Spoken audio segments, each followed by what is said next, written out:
Buenas tardes a todos y todas. Gracias por venir a esta sesión número 9 del curso Crisis de Civilización y Transiciones Postcapitalistas.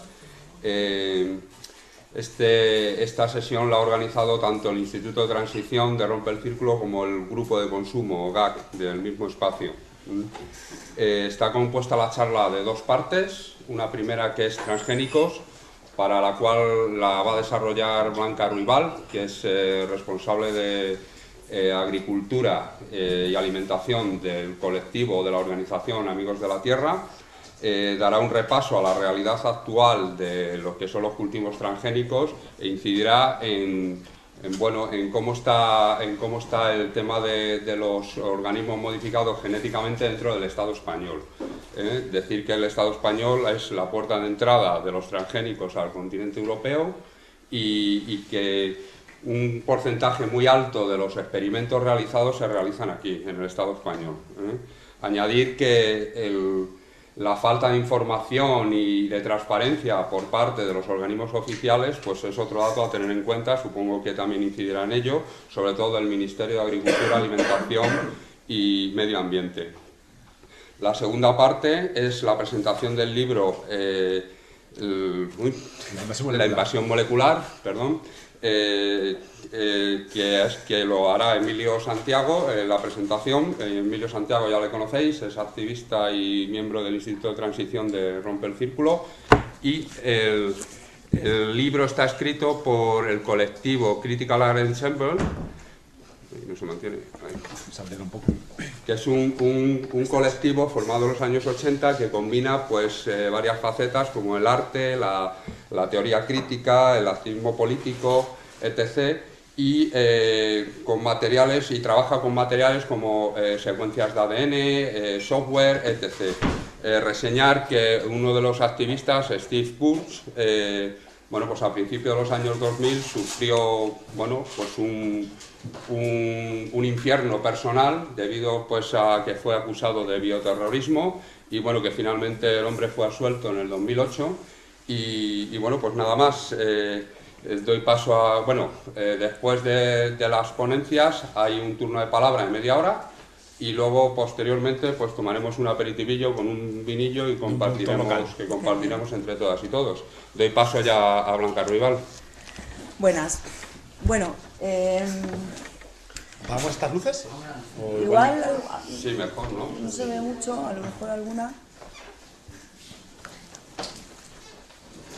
Sí, voy a apartar yo entonces. Bueno, sobre la organización de la que soy parte, Amigos de la Tierra, que trabajamos desde hace más de 12 años en el tema de la agricultura y de alimentación por la soberanía alimentaria, y particularmente tenemos una campaña de denuncia de los cultivos transgénicos. Y otras áreas que trabajamos son la energía y el tema de residuos y la basura, por si queréis saber más. Y bueno, básicamente quería contaros un poco qué es lo que hay sobre transgénicos, porque, sabéis que es una tecnología muy polémica, entonces es muy difícil hacerse una idea real. Ya no solamente si son buenos y malos, que eso es muy difícil, yo no lo voy a resolver, aunque tengo una opinión, sino es muy difícil hacerse una idea real de dónde están, qué cultivos son, para qué sirven y todo eso, ¿no? Porque la mezcla de publicidad y realidad, de investigación y comercialización y de tal es inmensa. Entonces creo que con 4 o 5 datos de qué hay en el mundo y qué hay en España podemos estar más claros de qué es lo que tenemos. ¿Tú me pasas, por favor, José, las diapositivas un poco? Pero bueno, también es interesante saber primero qué es un transgénico. Llamamos transgénicos a los organismos modificados genéticamente que se les ha metido uno o varios genes de otros... ¿Puedes ir pasando un poquito de esta diapositiva?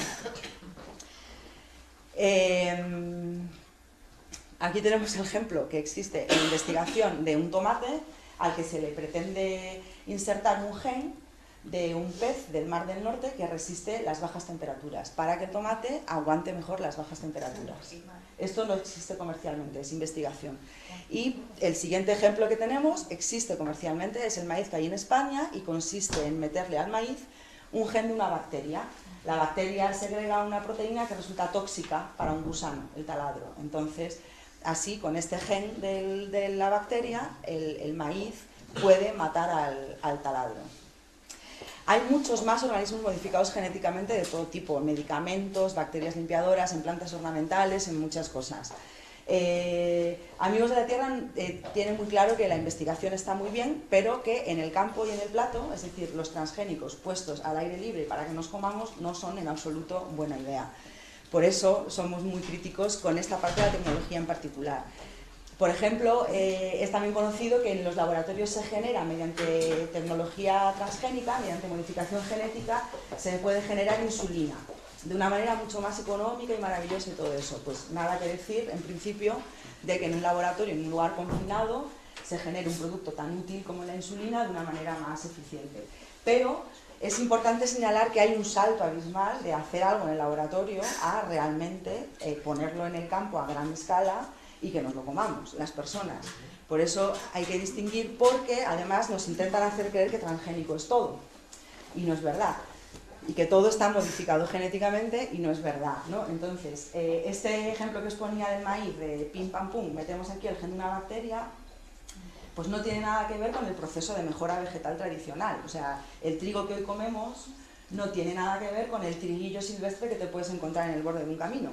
Bien, pero desde ese triguillo hasta el trigo que nos comemos ha habido cientos de años, generaciones y generaciones, cultivando siempre el mejor trigo en cada cosecha y tal. Entonces, pensamos que es legítimo que la ciudadanía conozca la diferencia de un proceso de mejora vegetal que ha durado miles de años en manos de personas campesinas a un proceso de mejora vegetal que ha tenido lugar en unos segundos en un laboratorio por una empresa o tal. ¿Cuáles son los principales transgénicos que hay? Pues son estos 4: la soja, el maíz, el algodón y la colza. Si le das un poco más, salen qué porcentaje ocupan. Entre los 4, o sea, más de la mitad es soja, y entre los 4 suman el 100%. Y esto es muy significativo para romper el primer mito de los transgénicos. Los transgénicos no van a ayudar a salvar el hambre en el mundo, ni muchísimo menos. Para empezar, los principales transgénicos del mundo no se comen.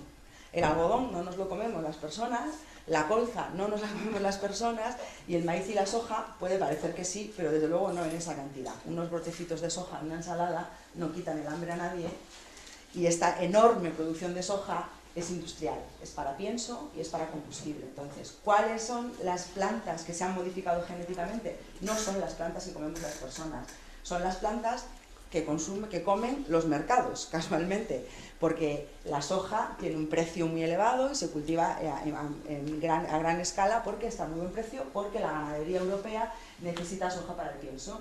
Y como en Europa hay más vacas que personas y muchísimos más cerdos que personas, entonces necesitamos mucha soja. Estos son los cultivos que hay.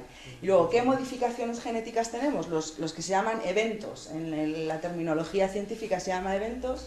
Si me puedes pasar, porfa, vemos que hay 2 fundamentalmente. La mayor parte de los transgénicos que hay en el mundo, el 90%, son tolerantes a herbicidas. Esto significa que a la planta lo aguanta todo y le puedes echar mucha más cantidad de herbicida. Y la otra modificación genética que existe es la resistencia a insectos, como el maíz que tenemos en el Estado español. Entonces, ¿qué pasa con esos transgénicos más nutritivos, tolerantes a la sequía, que aguantan suelos salinos, que no sé qué? Todo eso no existe. No existe comercialmente. Todo eso es investigación y ahora mismo comercialmente no hay. Esto es lo que hay comercialmente. ¿Por qué por qué se hace tanta publicidad de esos? Porque evidentemente esto no convence a nadie de que es necesario. Sin embargo, transgénicos más nutritivos o que aguanten la sequía, cualquier persona, o sea, es más fácil pensar que nos hacen falta. Pero lo cierto es que los que se están generando no son estas características que no son realmente necesarias para la alimentación. Y son 8 países en el mundo quienes lo cultivan, fundamentalmente. Si le pasas un poco más, sale el porcentaje. Está un poco atrasado, pero no ha variado mucho la proporción.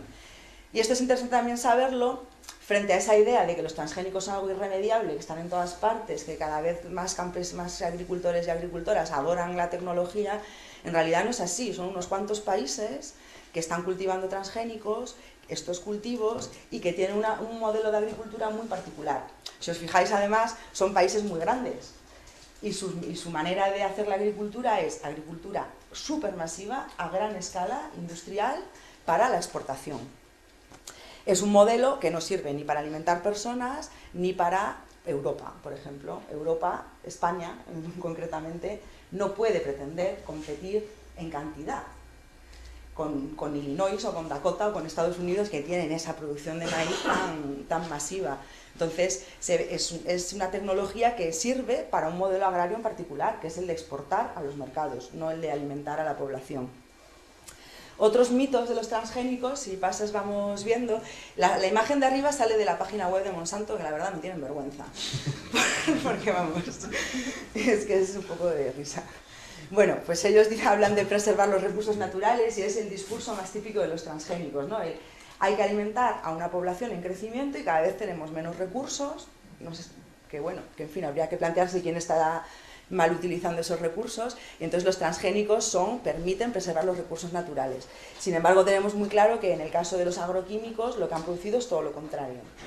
Se usan más agroquímicos justamente porque el transgénico más extendido en el mundo es tolerante a un herbicida, con lo cual no se hace más que echar herbicida.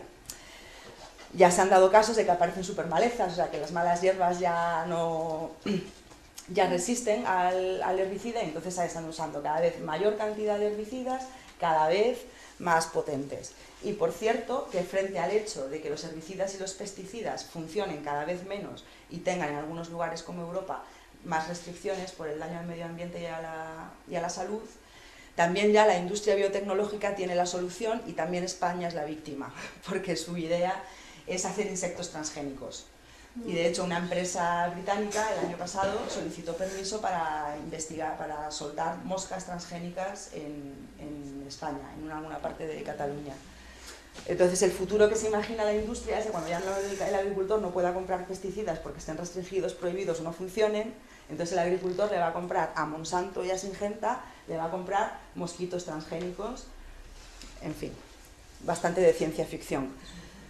Lejos de conservar y de preservar los recursos naturales, los transgénicos han demostrado que suponen una pérdida de biodiversidad, que se produce contaminación genética, se mezclan los cultivos silvestres o ecológicos con los genes y al final terminan siendo transgénicos, que se ha producido un desplazamiento de las variedades tanto comerciales como tradicionales, es decir, que el agricultor tiene mucho, donde hay transgénicos tiene menos para escoger que quiere cultivar. Otra típica mentira es el de ayudar a los agricultores a cubrir sus necesidades, ¿no? Se supone que van a producir más y sin embargo a día de hoy nadie, ni siquiera la industria, creo ya que tiene el morro de decir que rinden más, porque es que no hay manera de coger eso por ningún lado. O sea, en España, por ejemplo, hay estudios oficiales en campo de cuánto rinde el maíz y el maíz transgénico nunca rinde más que el maíz convencional, nunca pasó en ningún año. Y otra de las típicas publicidades de Monsanto, si pasas porfa, podemos ver la imagen esta maravillosa de cómo mejoran la calidad de vida de los agricultores, incrementan sus ingresos y sus estándares de vida. Y sin embargo podemos ver, bueno, esto está un poco atrasado, pero aquí entre 2008 y 2009 fue un pico brutal de subida del precio de los alimentos y en consecuencia aumentó muchísimo el número de hambrientos en el mundo. En aquel año llegaron a 1.000 millones. Y en ese mismo año, si pasas, vemos cuánto creció Monsanto. Entre 2008 y 2009, Monsanto multiplicó por 3 su beneficio neto. Entonces, lejos de realmente mejorar la calidad de vida de los agricultores al comprar transgénicos se meten en una serie de dependencias tecnológicas de la multinacional inmensas. No solo la semilla, que comprar la semilla cada año sucede no solo con los transgénicos, sino con las variedades industriales en general, sino que además van asociados con el paquete tecnológico del herbicida, etc. Y es conocido el caso en la India, por ejemplo, que los agricultores se endeudan y la llegada de los transgénicos ha sido terrible para eso. ¿Qué hay detrás? Bueno, detrás tenemos el monopolio, un negocio inmenso, porque no sabemos dónde vamos a vivir y no sabemos si vamos a conducir coches o helicópteros, pero lo que tenemos todos súper claro es que vamos a seguir comiendo toda la vida, nuestros hijos, nuestros nietos. Es un empecinamiento humano nacer con estómago y querer comer. No se ha podido hacer nada al respecto. Entonces, ¿quién ha hecho algo al respecto? La industria. La industria tiene muy claro que en la agricultura y la alimentación está el negocio del futuro. Las casas van y vienen, el petróleo no se sabe, pero la alimentación, las semillas, eso siempre está ahí. Y por eso, no solo las semillas, que desde luego es trágico ver cómo, si pasas, creo que debería salir un cuadrito en el que vemos cómo el 50% del negocio de semillas lo tienen 5 empresas solamente. Y lo mismo pasa, vemos en la diapositiva siguiente, con los agrotóxicos, los pesticidas y los herbicidas. Son 5 empresas, las mismas además, las que controlan el mercado. No solo son las semillas y los agrotóxicos, en los últimos años hay una oleada muy peligrosa de ir también a la tierra. Son conocidos los casos de acaparamiento de tierras, que una empresa o un supuesto país o una empresa compra 1 millón de hectáreas en Madagascar, en África o en Uruguay. Lo que hay detrás es esta burbuja verde, digamos, ¿no? que el poder, el capital, ha visto que en la alimentación y en la agricultura hay un negocio muy goloso y están luchando para acapararlo. Otros mitos que es interesante desmontar son, por ejemplo, este del arroz dorado.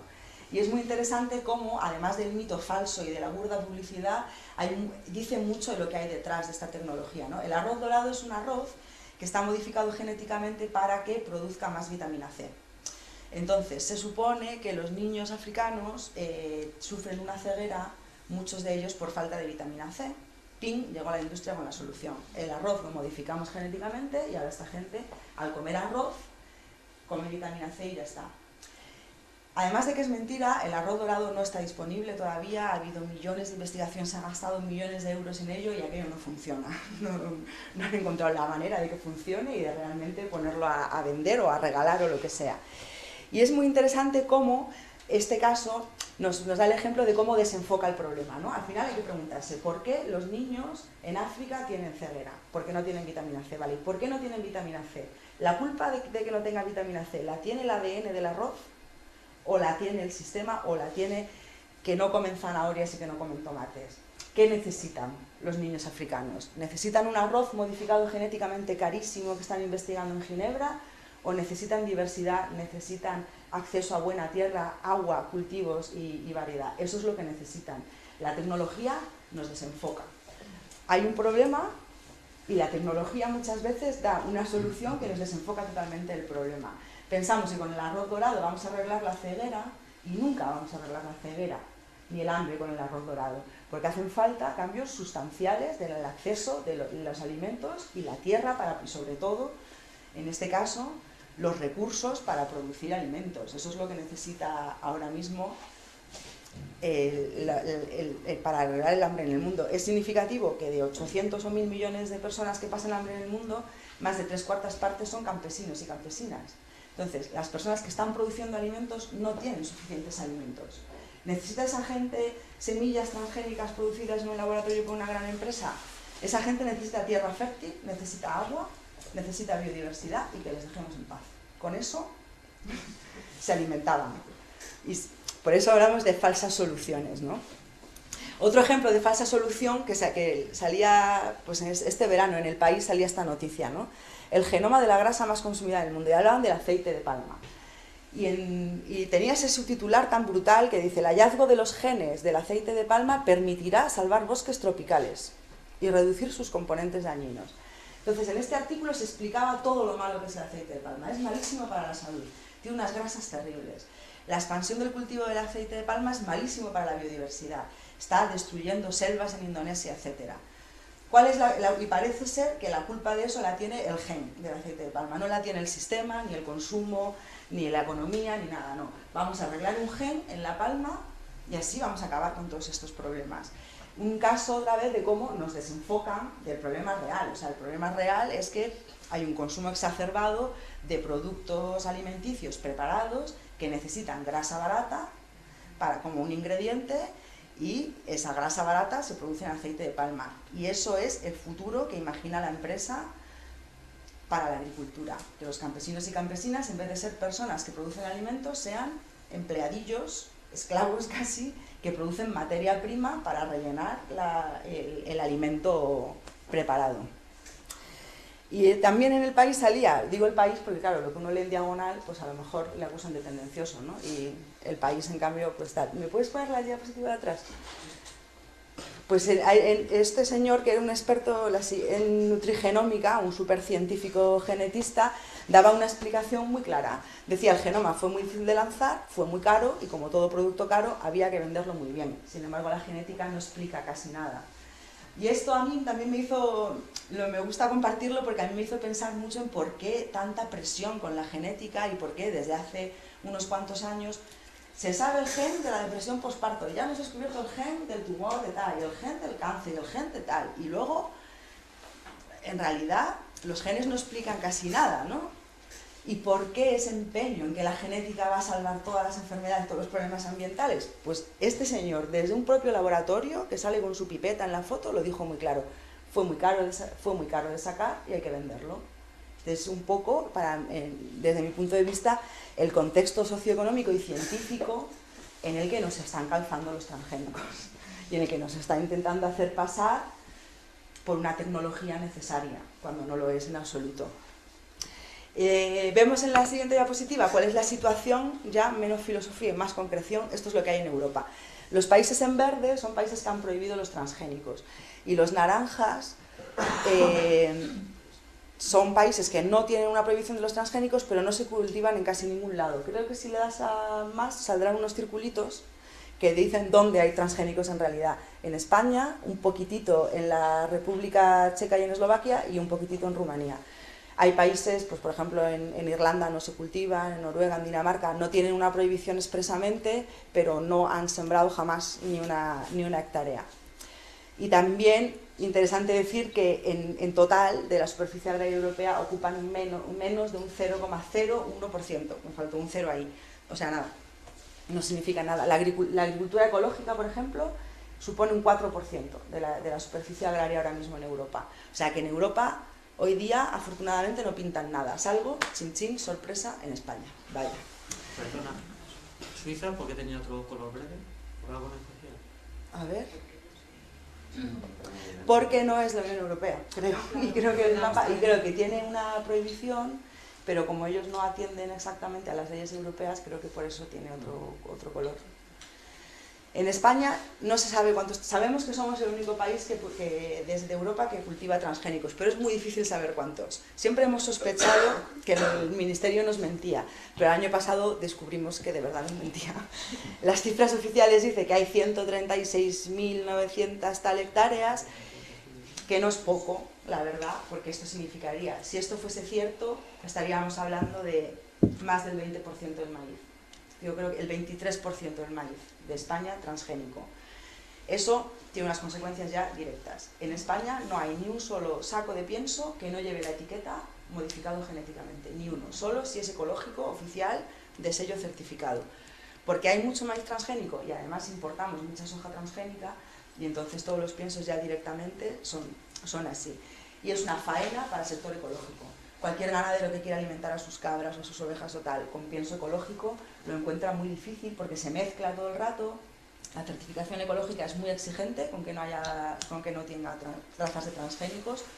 Hacen exámenes y muchos productores de maíz ecológico tienen que tirar la producción, la tienen que vender como convencional, y muchos ganaderos se ven que cuando llega que no tienen suficiente cantidad de pienso ecológico por culpa de los transgénicos. Y un problema que hay con los transgénicos es que no nos dicen dónde está, porque si supiésemos dónde está, se podrían tomar, dentro de lo malo, ¿no?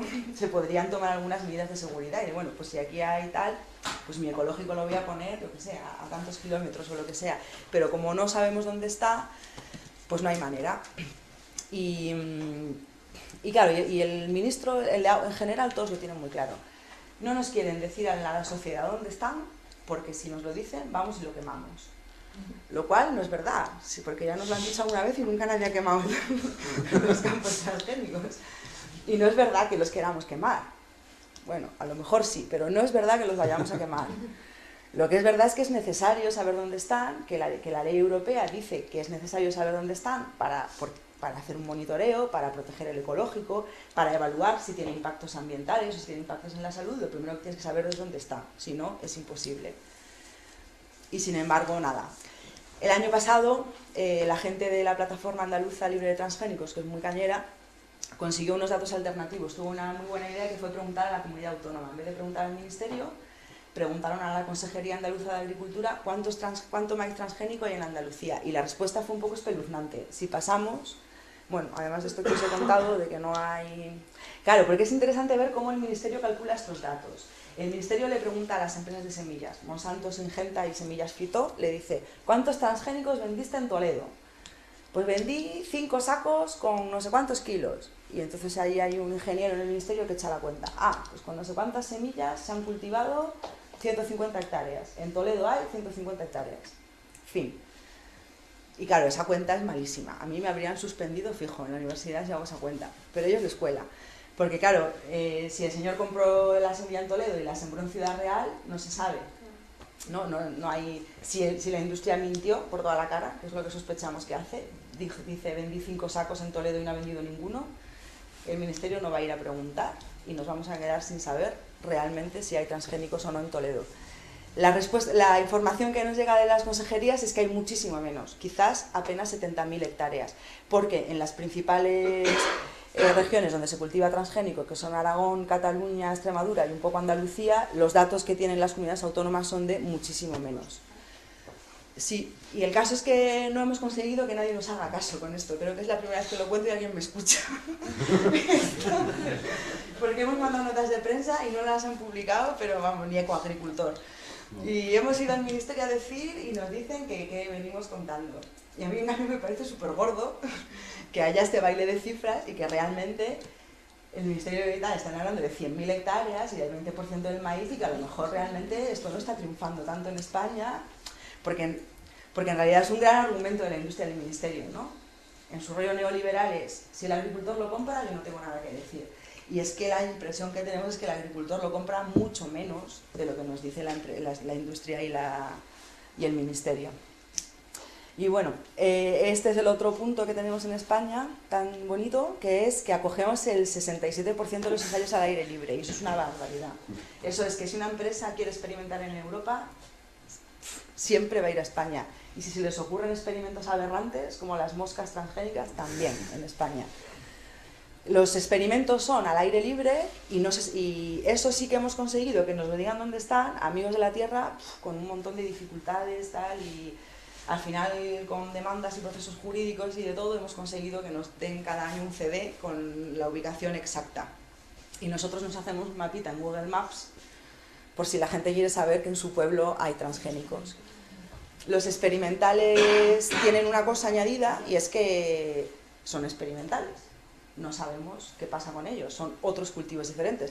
En España, por ejemplo, se experimenta mucho con remolacha, con patata, con algodón, mucho con maíz, con árboles transgénicos, que es algo que nos mosquea también mucho, porque claro, un experimento con árboles, hay unos álamos transgénicos en Navarra que llevan ahí 10 años y se les espera otros 10 años más hasta que averigüen lo que buscan. Y claro, lo de los ensayos transgénicos es ahí un pozo sin fondo de cosas. Y de riesgos, en realidad. Y también otro caso de cómo la administración se salta a la torera todas las leyes europeas y todas las normas de transparencia, porque nosotros no tenemos, yo de verdad no tengo ninguna ganas de volver a hacer el mapa de Google Maps y me encantaría que lo hiciese el Ministerio, que es su obligación, que calzase un buen mapa de dónde están los cultivos transgénicos con información y que cada pueblo supiese, porque esto no pasa ni siquiera por los ayuntamientos. Y bueno... Y si seguimos un poco más, bueno, esto podemos pasar rápido, es cómo se toman las decisiones en España, pues un poco mal, ¿no?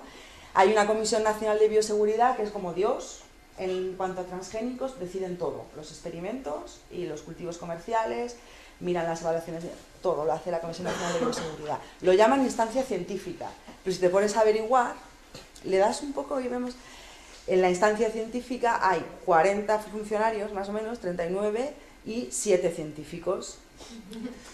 Entonces no es muy científica la cosa. Y luego si ves quiénes son los científicos, sí puedes pasar a la siguiente. Claro, los científicos es cuestión de googlearlos, o sea, no hay mucha cosa más. Los googleas y siempre te encuentras que han hecho la tesis doctoral con Monsanto o que estaban en la presentación de no sé qué. Esto de las puertas giratorias es un clásico. Y en el caso de la ciencia y de los científicos, lo cierto es que en España no hay mucha ciencia crítica en cuanto a los transgénicos, y otro tema que pasa con los científicos que están ahí es que son como súper especialistas de genética y tal, y pensamos que para tomar decisiones sobre transgénicos tendría que haber también otro tipo de científicos, ¿no? Que los impactos son muy variados y tal. Y esto es los lobbies en España. ¿Quién manda? Pues mandan la Fundación Antama, la Asociación Española de Empresas de Biotecnologías, la Sociedad Española de Biotecnología, la Fundación Foro Agrario. Toda esta gente se dedica a promocionar los transgénicos como, bueno, como una tecnología útil, etc. El ministerio suele ir de la mano con ellos y si seguimos vemos cómo la industria siempre gana. Porque Cristina Garmendia era ministra de Ciencia e Innovación con el PSOE, Carmen Vela es ahora mismo la secretaria de Estado de Investigación y las dos son super biotecnólogas. O sea, y encima la señora Carmen Vela es ahora secretaria de Investigación con el PP y es una señora que hace 6 años firmaba manifiestos a favor del aborto y apoyaba la candidatura de Rubalcaba, con lo cual en el PP se quedaron tiesos. Muchos votantes del PP se quedaron tiesos de que esta mujer decidiese sobre investigación. Y al final es que ni PSOE ni PP, la industria siempre gana. En el caso de la biotecnología es evidente cómo colocan siempre, gobierno tras gobierno, a su gente en los puestos decisivos. Bueno, y por presentar así un poco en positivo, ¿qué queremos? Pues queremos soberanía alimentaria, queremos poder decidir qué comemos y los transgénicos están totalmente peleados con la soberanía alimentaria porque precisamente impiden la capacidad de decisión de los agricultores y de los consumidores, ¿no? No sé si seguimos. Realmente hoy día la única forma de verdad de evitar los transgénicos, por si os interesa así como personas consumidoras, realmente es el sellito. El sellito ecológico de verdad, certificado, es el que te garantiza que en la carne o en los productos lácteos no han sido alimentados con transgénicos. En cualquier otro producto tendría que aparecer en la etiqueta. O sea, si tú te vas a comprar un maíz dulce o una salsa de soja al supermercado, si es transgénico tiene que salir en la etiqueta. Y bueno, yo supongo que se cumple la ley, que habrán sus análisis y sí. Entonces, para los otros productos, que son los productos derivados de animales, solamente sería la certificación.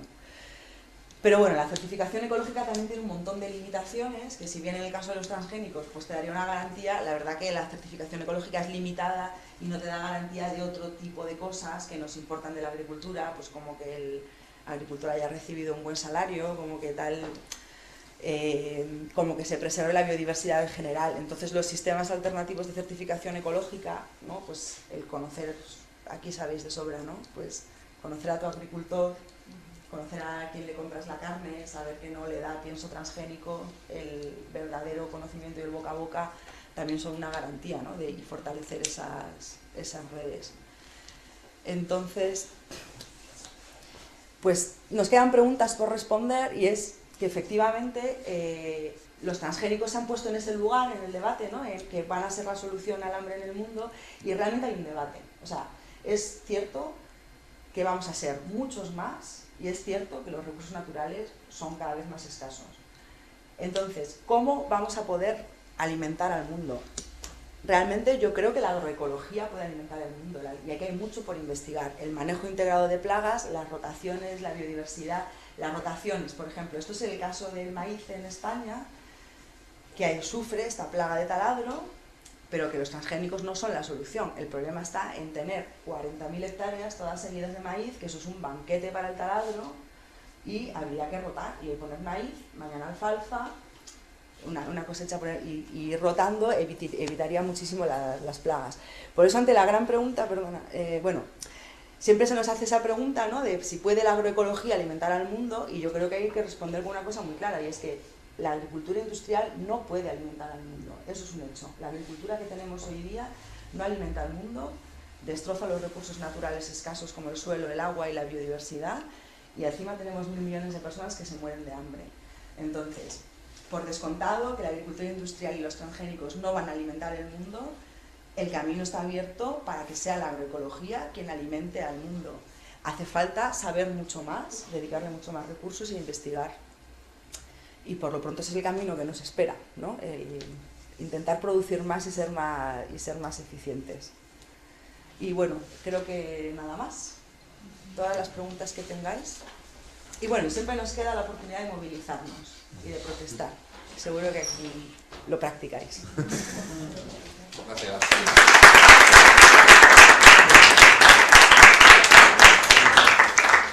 Las preguntas las hacemos al final, cuando termine Emilio. Bueno, damos paso ya a Emilio con la presentación del libro La invasión molecular. Vale, pues muchas gracias Andrés y muchas gracias Blanca por la presentación. ha sido muy interesante y sobre todo muy clarificadora, con todo muy claro y ha estado genial. Muchísimas gracias. Bueno, pues tras esta panorámica que Blanca ha trazado también, me corresponde presentar este libro, La invasión molecular, biotecnologías, teoría y prácticas de la resistencia, que edita Enclave y que tuve el honor de hacer el prólogo. Bueno, decir que la presentación del libro me va a servir como hilo conductor para presentar algunas formas de lucha contra los transgénicos. Voy a intentar ser todo lo breve que pueda ser, sobre todo porque creo que me interesa más que debatamos entre todos, ¿no? Critical Art Ensemble, lo más por mi inglés, CAE, a partir de ahora, más sencillo. Los autores del libro son un colectivo que surge de la intersección del arte político y del arte y del activismo político. En los últimos años han adquirido un cierto renombre internacional, tanto por su producción artística como teórica, pero sobre todo por el viacrucis jurídico que sufrió Steve Kurz, uno de sus miembros fundadores, como comentó Andrés antes. Fue acusado nada más nada menos que de bioterrorismo. La cuestión es que una desgraciada noche, la mujer de Steve Kurz murió mientras estaban en cama durmiendo.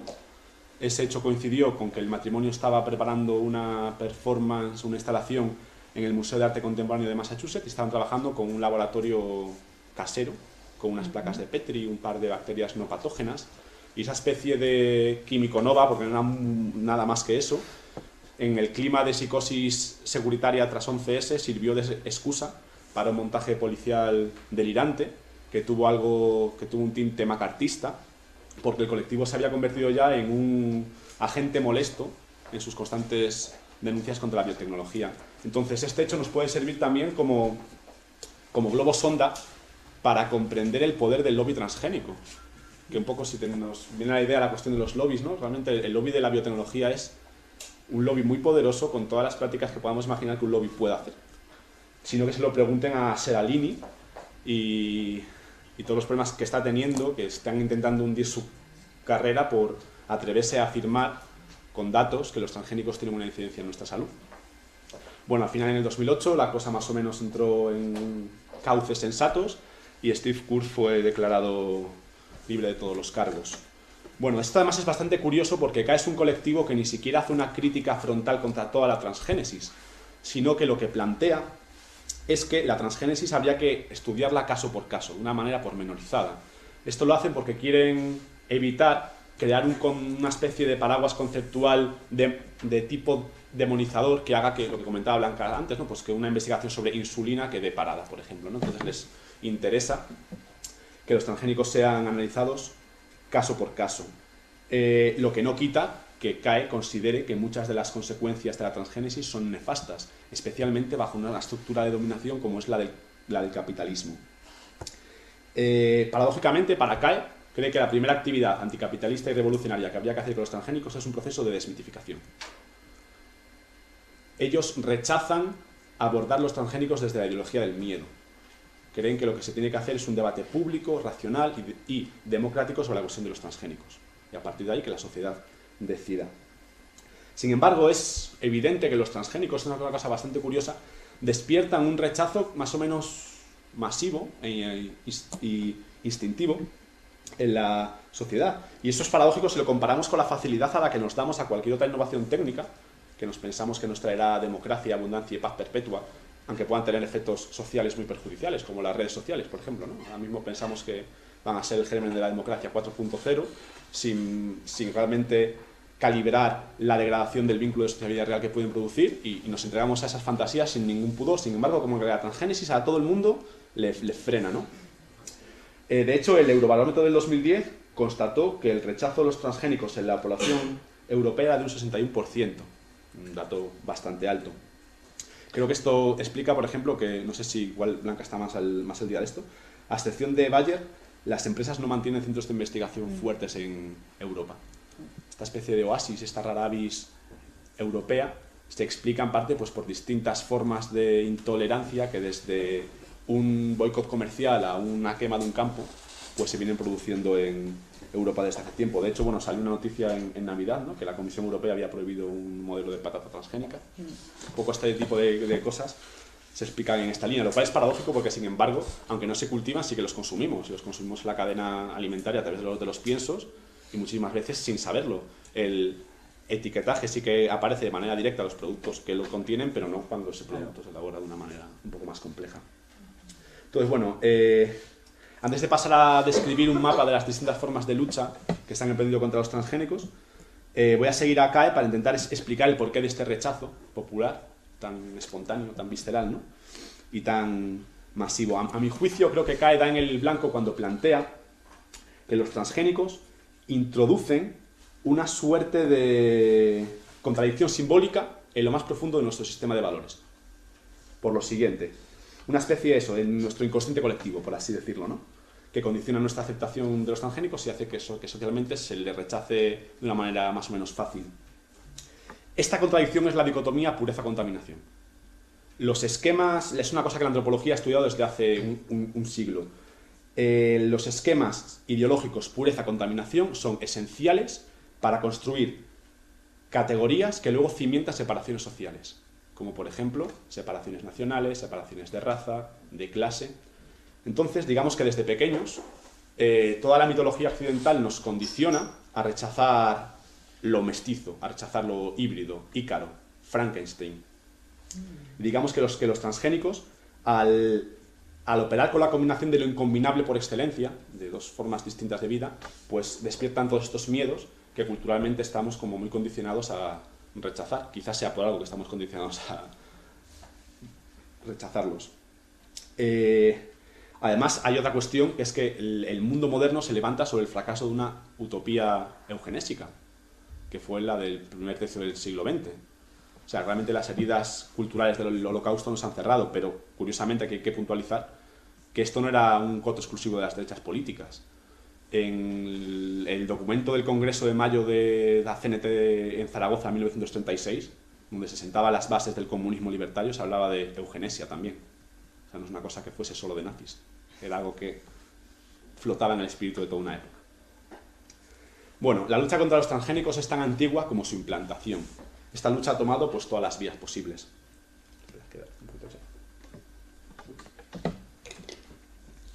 Por ejemplo, la vía legal. En este sentido, pues fallos judiciales contra algunos de los aspectos más aberrantes y genocidas de las biotecnologías empiezan a sentar precedentes jurídicos interesantes. Por ejemplo, toda la cuestión de la fumigación de soja en Argentina, que es absolutamente terrible, ¿no?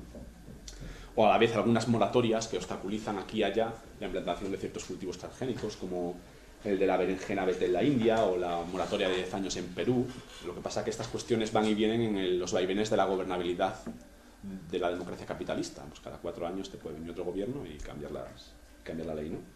Otra vía han sido las campañas de información que buscan formar al consumidor, que sepa lo que es un transgénico, que sepa los riesgos en los que puede incurrir a la hora de consumirlo, pero más allá de la salud, porque la salud podría incluso plantearse como un problema secundario. Es decir, si la cosa estuviese clara, pues alguien puede decir, déjame el derecho de envenenarme, pero que la cosa estuviese clara, cosa que, como hemos visto, tampoco está clara. Más allá de eso, más importante que eso es qué tipo de modelo alimentario se defiende y se potencia con las decisiones de compra. Entonces, bueno, estas campañas también han buscado hacer boicots a empresas que manejen transgénicos. Y bueno, en ese sentido yo creo que una lucha por un etiquetaje clarificador, más allá del transgénico obvio y evidente, sino en toda la implicación del proceso de producción, sería como un primer paso, a partir del cual todo lo demás. Paso que tampoco te garantiza nada, pero que hay menos que saber que lo contiene y a partir de ahí pues poder decidir. También se han intentado ejercer políticas de lobby verde, un poco presionando a estados, gobiernos, en la línea de ciertos grupos como Greenpeace, WWF. Yo no voy a ser tan soberbio de despreciar ninguna forma de lucha. Me parece que todas las formas de lucha son viables, sobre todo que todas las formas de lucha implican a gente muy honesta que se deja las horas y el tiempo intentando hacerlo desde sus coordenadas. Lo que pasa es sí que soy a nivel personal muy receloso del show de cumbres y contracumbres que va llevando a las élites profesionales de los movimientos sociales persiguiendo al poder por el mundo, como una suerte de sombra repudiada que persigue a su padre que nunca le hace caso, porque creo que lo que genera eso son, por un lado, agendas minimalistas con unos niveles de incumplimiento sistemático. Y creo que el énfasis debería estar en otro lado. No digo que no sea importante ese show de cumbres y contracumbres, pero creo que el trabajo tiene que ser mucho más de base. De hecho, vamos a pensar, por ejemplo, en el protocolo de Kioto. En el hipotético caso de que se cumpliese, no serviría de nada, pero ni siquiera se cumple. Y un poco esa dinámica de la política espectacular creo que nos lleva a esas situaciones, ¿no? Y luego, al margen de estas vías, pues está la acción directa. La destrucción de cultivos transgénicos es tan antigua como su implantación. Activistas cercanos a la ecología profunda practicaron sabotajes ya en el año 87 en Alemania y en Estados Unidos. En el 98 tuvo lugar en Francia un sabotaje contra un centro de estudios... no me acuerdo la ciudad. Bueno, era un centro de estudios a nivel público, estatal, lo cual tuvo mucha polémica. Ya sabéis cómo es Francia con la cuestión del Estado, ¿no? Ahí dicen que todo niño sueña con ser como el primer ministro o ministro de algo. Este tipo de cosas que tiene en Francia. Ese sabotaje desplegó una serie de movilizaciones que llevó a René Riesel, un ex situacionista, a la cárcel, y a José Bové a convertirse en una referencia mundial del movimiento antiglobalización. Hoy el ataque a las plantaciones continúa, y continúa bajo dos formatos, inspirados en dos principios políticos distintos. Por un lado tenemos a los, no sé cómo se dirá en francés, fauchés volontaires. Vale, perfecto, fauchés volontaires. Segadores voluntarios, que son una especie de tutti bianchi de la lucha antitransgénicos. No sé si conocéis a los tutti bianchi. Son un colectivo que se movilizó en los movimientos antiglobalización alrededor del año 2000. Vestían unos monos blancos como muy llamativos y hacían acciones cuyo centro de gravedad era la visibilización de los conflictos sociales, ¿no? No sé, José, tú que estuviste en Italia en esa época, si lo podrías describir mejor. No, no podría. Vale. Bueno, pues un poco la línea de son gente que sigue a campos transgénicos de experimentación a cara descubierta, sí, para reivindicar pues, la lucha contra la implantación de los transgénicos. Y por otro lado, paralelamente, suceden esporádicamente, aunque no sea la intención de los otros movimientos, pero suceden, destrucciones clandestinas, aquí y allá, de espacios de experimentación transgénica, ¿no? Esta conflictividad se acrecienta a medida que los transgénicos se expanden, y en el sur, en la periferia del mundo, toman otro cariz, ¿no? En el 2007, Valmir Mota de Oliveira, dirigente del MST, fue asesinado en una ocupación pacífica de una finca de experimentación transgénica en el estado de Paraná, en Brasil, la finca de Singenta, si no recuerdo mal. Bueno, como se ha demostrado en la historia, en muchísimos otros casos, y podríamos luego hablar de ellos, ¿no? La única final no dejan de ser formas de intolerancia organizada, por cualquier vía, la vía más pacífica o la vía más violenta, la que puede realmente afectar a la expansión de los transgénicos. Bien sea mediante el boicot comercial, insisto, o pues un incendio puntual una noche de verano. Volviendo al libro, CAE hace un aporte fundamental no solo a la comprensión del fenómeno transgénico como fenómeno social en general, sino también a la lucha contra los transgénicos. Y lo hace de una manera que yo creo que desborda la cuestión de la transgénesis, en particular, y nos puede servir para reflexionar a cualquier movimiento anticapitalista en general. Por un lado, y es una cosa que me sorprendió, lo confieso, al leer el libro, creo que CAE plantea la cuestión de la transformación social en unas coordenadas bastante más sensatas de la que nos tiene acostumbrado el discurso de los movimientos sociales, a veces un poco edulcorado, a veces un poco tibio, ¿no? De hecho, cito textualmente, dicen: los procesos democráticos funcionan tan solo en una mínima parte cuando se trata de ralentizar la maquinaria de explotación capitalista. Necesitamos otros métodos de reapropiación del poder. En otras palabras, los métodos democráticos no bastan. Pueden ser necesarios, pero no bastan. Esto contrasta con nuestra cultura de movilización, a veces un poco oxidada en ilusiones democráticas, en un pacifismo que tiene el grave defecto de no ser táctico, sino axiológico, incluso aunque sea moral, que podemos reivindicar un pacifismo moral. Es un pacifismo que a veces roza el fanatismo por inoperancia, ¿no? Pues como que logras un poco salir de ese atolladero. El verdadero debate no estaría, por tanto, en un debate estéril, violencia sí, violencia no, sino cómo aplicar la violencia sin ser víctima de la represión. Por cierto, aquí hablamos de violencia contra plantas, ni siquiera hablamos de violencia contra personas, ¿vale? Bueno, en esta línea, una de las propuestas que plantea CAE, que me parece más interesante, es la idea de sabotaje difuso. El sabotaje difuso se inspira en nociones de estrategia básicas, conocidas desde los clásicos chinos, como Sun Tzu, el arte de la guerra, que consisten, por ejemplo, en economía de recursos, búsqueda de un punto débil, selección minuciosa de los objetivos. Incluso se permiten darse una oportunidad con el sentido del humor y llaman a que los sabotajes contra los transgénicos tomen la forma de bromas pesadas. Dicen que son, por su propia esencia biológica, muy fáciles de chafar y que eso nos puede inspirar para hacer todo tipo de bromas, como, por ejemplo, hablan de pues, soltar muchas ratas en un campo y que se lo coman, o en un centro de investigación comprar moscas con mutaciones, soltarlas, que la gente se asuste porque piense que eso puede estar generando alguna cuestión en el ambiente, pasárselo bien haciendo sabotajes, lo cual tiene su gracia. Al margen de eso, La invasión molecular es un libro que nos ofrece también destellos interesantes para pensar una cosa fundamental, que es la ciencia como institución y como estructura de dominación. Yo creo que los mejores pasajes del libro se alcanzan cuando nos invitan a asaltar la ciencia, a ocuparla, como antes hicimos con las plazas. Esto es muy interesante por dos cuestiones. La primera es que forzar la apertura de la ciencia a la participación de los no expertos es fundamental para que la ciencia no acabe derivando en una estructura tecnocrática que alimente esa gran falacia de pensar que los problemas económicos y los problemas sociales son algo circunscrito a un grupo pequeño de expertos que nos tiene que dar la solución. Esto tiene un peligro totalitario inmenso. Por otro lado, es importante también porque, bueno, para hacer esto, antes de mencionar lo otro, Cae lo que propone es la figura del sujeto amateur o principiante. Sería un sujeto que sin pagar el alto precio de cooptación institucional, de formación profesional que implica la profesionalización científica, posee las competencias necesarias, por lo menos, para influir en las tomas de decisiones con alto nivel de contenido técnico como evaluador. Y propone que los ciudadanos nos convirtamos en masas de evaluadores con unos conocimientos mínimos, lo cual también implica replantearnos la estructura de formación dentro de los movimientos sociales, un montón de cosas, ¿no? Creo que esto trasciende de manera especial. Decía el situacionista Guy Debord en el 67 que la revolución social, entendida como la revolución anticapitalista, proletaria, llamarla como queráis, dependía íntegramente de que fuéramos capaces de hacer nosotros mismos el trabajo intelectual que los burgueses, cuando hicieron su revolución, cuando ganaron su revolución, que a veces nos olvida que aquí la gente que nos gobierna ganó una revolución hace 2 siglos, hizo un mundo a su imagen y semejanza. Pues teníamos que ser capaces de hacer ese trabajo intelectual que los burgueses delegaron en élites. Nosotros no podemos delegar en élites si queremos realmente construir una sociedad democrática y gobernada desde abajo.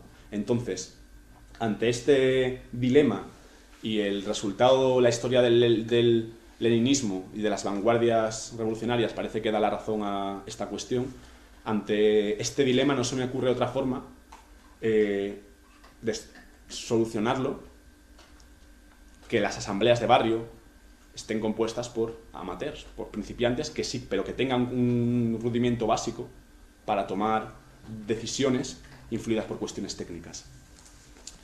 En otra línea, Cae nos llama también, y cito textualmente, a afrontar la invasión molecular en su campo de batalla, mediante la extrapolación de la estrategia hacker a la biotecnología. Yo creo aquí, sinceramente, que se les fue de las manos.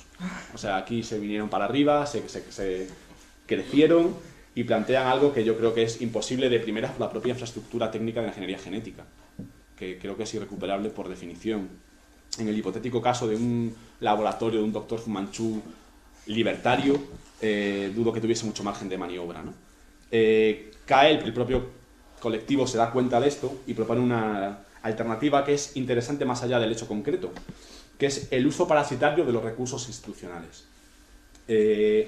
Esta táctica de parasitismo no busca tanto colaborar con instituciones, sino con personas concretas que dentro de las instituciones puedan ejercer como de infiltrados. Entonces, dicen que es mucho más fácil trabajar con personas que con instituciones. Y yo creo que esto es una táctica interesante para pensarla, porque los anticapitalistas hemos manejado un concepto de la recuperación a veces un poco burdo. Recuperación, para quien esté un poco perdido, sería pues cuando una propuesta alternativa es recuperada por el sistema para su beneficio propio, ¿no? Pues creo que hemos manejado unas dicotomías muy burdas y no nos hemos dado cuenta de que aunque tenemos el enemigo dentro de nosotros, entonces estamos todo el rato obsesionados por ser coherentes, no sé qué, también nosotros estamos dentro de él y que ese juego puede ser mutuo, ¿no? Por último, Cae quiere asociar estas tácticas parasitarias con una concepción de la resistencia que algunos filósofos como Deleuze y Guattari popularizaron hace unos años, todo el tema de la estrategia nómada, que bueno, para quien se pierda un poco, dicho de manera muy tonta y muy breve, sería como frente a una concepción de la lucha anclada en entidades muy fijas, tanto a nivel territorial como de ideas mismo, pues una concepción de la lucha ágil, móvil, aprovechando los resquicios del sistema, atacándote y escondiendo, un poco estas metáforas del movimiento, ¿no? Y proponen una vinculación. Sobre esto yo soy profundamente escéptico. Creo que en un mundo que está enfermo de frenesí, que literalmente se muere de movimiento, lo que nos conviene es lo contrario, es echar raíces, bien sea en un paisaje, en una comunidad o un sistema de valores. Pero bueno, finalmente termino dando paso al debate con un punto de crítica al libro, otro más, y es que a pesar de dar importancia a la cuestión del sabotaje, CAE lo que busca en el fondo es un proceso democrático de decisión sobre los transgénicos, como un debate público. Sin embargo, yo creo que ahí nos tendríamos que preguntar cómo se sostiene la idea de pretender democratizar algo sin cuestionarnos las bases socioeconómicas que hacen posible ese proceso de participación. Esto es un vicio muy extendido, a mi juicio, que al final termina siempre la dicotomía falsa economía política, Estado-mercado, y de hecho es muy curioso porque CAE suspira al final del libro por la existencia de laboratorios públicos de investigación, como si eso fuese a suponer un paso hacia adelante en un análisis que antes han demostrado muchísima lucidez al analizar, ¿no? Entonces, yo creo, no sé si sonará muy maximalista o muy fatalista, que bajo el dominio de la mercancía es muy difícil que exista un debate público sobre algo, y cuando existe es muy difícil que tenga consecuencias, porque la lógica del dinero va por delante. Entonces, un debate como el que plantea CAE, de ser posible, no sería posible en el capitalismo, y aunque esto desborda mucho la temática de hoy, pues vamos a hablar de transgénicos, fuera del capitalismo no es el Estado, no es tomar el poder para hacer otra cosa. Sería más bien, que es mucho más difícil, crear otra sociedad, porque el Estado no deja de ser un reflejo de nuestras propias relaciones sociales. Es decir, hasta que no transformemos nuestras relaciones sociales, tomar el poder puede servir de poco, aunque no descarto que pueda servir de algo. Entonces, realmente, si queremos enfrentar el problema de la transgénesis como un debate público, pues no se podría dar las coordenadas de esta sociedad. Es absolutamente incompatible una cosa con la otra. Entonces, yo creo que hay que contextualizar que el debate sobre transgénesis se da en un debate en el que el capitalismo tiene la sartén por el mango y es muy difícil que deje de tenerlo. Entonces, a partir de ahí, pues nos pondremos a hablar.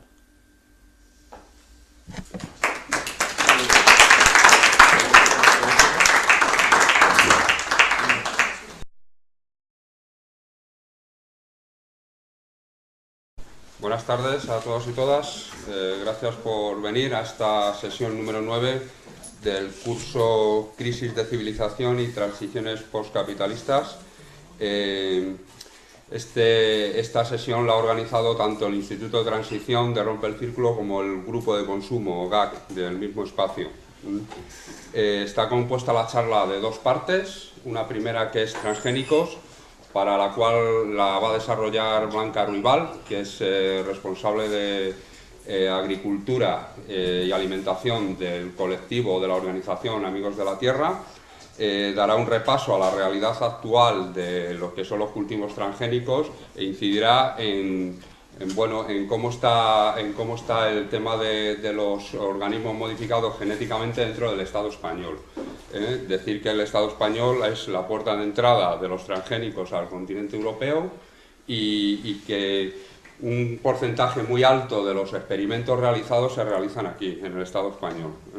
Añadir que la falta de información y de transparencia por parte de los organismos oficiales, pues es otro dato a tener en cuenta, supongo que también incidirá en ello, sobre todo el Ministerio de Agricultura, Alimentación y Medio Ambiente. La segunda parte es la presentación del libro La invasión molecular, perdón, que lo hará Emilio Santiago, la presentación. Emilio Santiago ya le conocéis, es activista y miembro del Instituto de Transición de Rompe el Círculo, y el libro está escrito por el colectivo Critical Art Ensemble, no se mantiene ahí, un poco, que es un colectivo formado en los años 80 que combina pues varias facetas como el arte, la teoría crítica, el activismo político, etc. y con materiales, y trabaja con materiales como secuencias de ADN, software, etc. Reseñar que uno de los activistas, Steve Kurz, de mejora vegetal, que ha durado miles de años en manos de personas campesinas, a un proceso de mejora vegetal que ha tenido lugar en unos segundos en un laboratorio por una empresa o tal. ¿Cuáles son los principales transgénicos que hay? Pues son estos 4, la soja, el maíz, el algodón y la colza. Si le das un poco más, salen qué porcentaje ocupan. Entre los 4, o sea, más de la mitad es soja, y entre los 4 suman el 100%. Y esto es muy significativo para romper el primer mito de los transgénicos. Los transgénicos no van a ayudar a salvar el hambre en el mundo, ni muchísimo menos. Para empezar, los principales transgénicos del mundo no se comen. El algodón no nos lo comemos las personas, la colza no nos la comemos las personas, y el maíz y la soja puede parecer que sí, pero desde luego no en esa cantidad. Unos brotecitos de soja en una ensalada no quitan el hambre a nadie, y esta enorme producción de soja es industrial, es para pienso y es para combustible. Entonces, ¿cuáles son las plantas que se han modificado genéticamente? No son las plantas que comemos las personas, son las plantas que comen los mercados, casualmente, porque la soja tiene un precio muy elevado y se cultiva a gran escala porque está a muy buen precio, porque la ganadería europea necesita soja para el pienso. Y como en Europa hay más vacas que personas y muchísimos más cerdos que personas, entonces necesitamos mucha soja. Estos son los cultivos que hay. Y luego, ¿qué modificaciones genéticas tenemos? Los que se llaman eventos. En la terminología científica se llama eventos. Si me puedes pasar, porfa, vemos que hay 2 fundamentalmente. La mayor parte de los transgénicos que hay en el mundo, el 90%, son tolerantes a herbicidas. Esto significa que a la planta lo aguanta todo y le puedes echar mucha más cantidad de herbicida. Y la otra modificación genética que existe es la resistencia a insectos, como el maíz que tenemos en el Estado español. Entonces, ¿qué pasa con esos transgénicos más nutritivos, tolerantes a la sequía, que aguantan suelos salinos, que no sé qué? Todo eso no existe. No existe comercialmente. Todo eso es investigación y ahora mismo comercialmente no hay. Esto es lo que hay comercialmente. Investigación de un tomate al que se le pretende insertar un gen de un pez del Mar del Norte que resiste las bajas temperaturas, para que el tomate aguante mejor las bajas temperaturas. Esto no existe comercialmente, es investigación. Y el siguiente ejemplo que tenemos, existe comercialmente, es el maíz que hay en España y consiste en meterle al maíz un gen de una bacteria. La bacteria segrega una proteína que resulta tóxica para un gusano, el taladro. Entonces, así, con este gen de la bacteria, el maíz puede matar al taladro. Hay muchos más organismos modificados genéticamente de todo tipo, medicamentos, bacterias limpiadoras, en plantas ornamentales, en muchas cosas. Amigos de la Tierra tienen muy claro que la investigación está muy bien, pero que en el campo y en el plato, es decir, los transgénicos puestos al aire libre para que nos comamos, no son en absoluto buena idea.